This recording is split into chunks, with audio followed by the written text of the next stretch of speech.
Oh no, my heart is turning into jello. My neck is stiff, and so is my mouth. But don't worry, I'm not really sick. You have the same problems too. Okay, let's find out what's going on. Don't worry, these symptoms are not signs of serious illness. They are just crazy Cantonese terms to describe certain behaviors, attitudes, or feelings.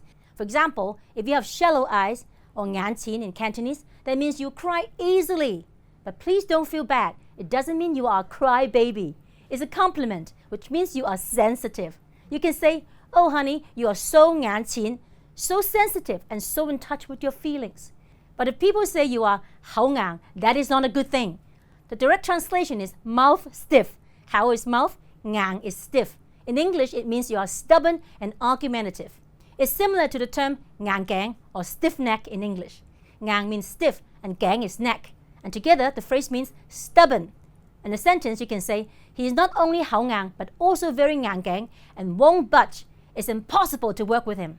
Then, from one extreme to another, we have the term yi zai yun. Yi zai means ears. Yun is soft. Having soft ears means someone is gullible. You can say he's very yi zai yun and can be talking to anything and believes whatever his friends say. And then, having a heart as soft as jello has a similar meaning.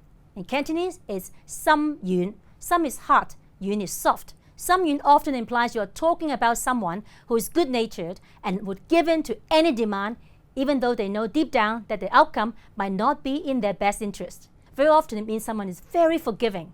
For example, you can say, David is very some yun. He wouldn't hold any grudges and would even help people who have hurt him.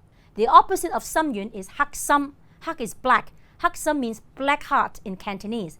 It's similar to black-hearted in English. A person who is hak some is someone who has evil intentions and is dishonest or vindictive.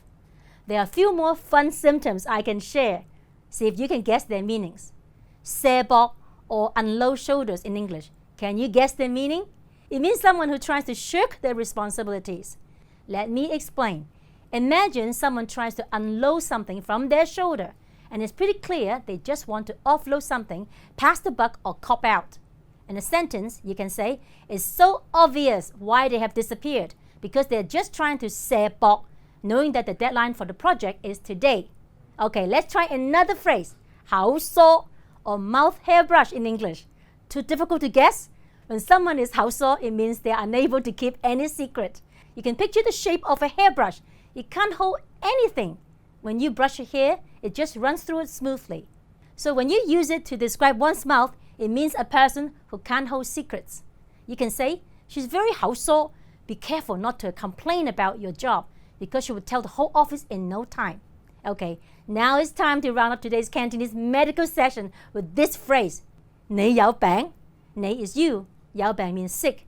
Together it means you are sick. Of course, you can use it to show concern if someone is feeling unwell, but the meaning also depends on the context of the situation you're in.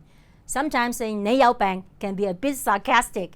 You can use it in response when someone is being silly or illogical or they go off topic in a discussion. In a sentence, you can say nei yao bang. What you said is so ridiculous and totally unrelated to what we've been discussing.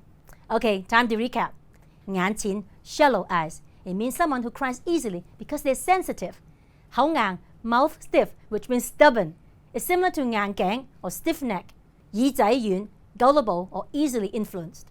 Some yun, soft heart, to mean someone who is very forgiving. Hak some, black heart, which means bad intentions. Se bok, unload shoulders, means to pass the buck. Hao so, mouth hairbrush, means unable to keep secrets. Nei yao bang means you are sick. Besides showing concern for someone who does not feel well, you can use it in response to someone saying something silly. There's so much to learn. I hope it doesn't make you feel dizzy. Go out and have fun and practice Cantonese loudly and proudly. See you next time.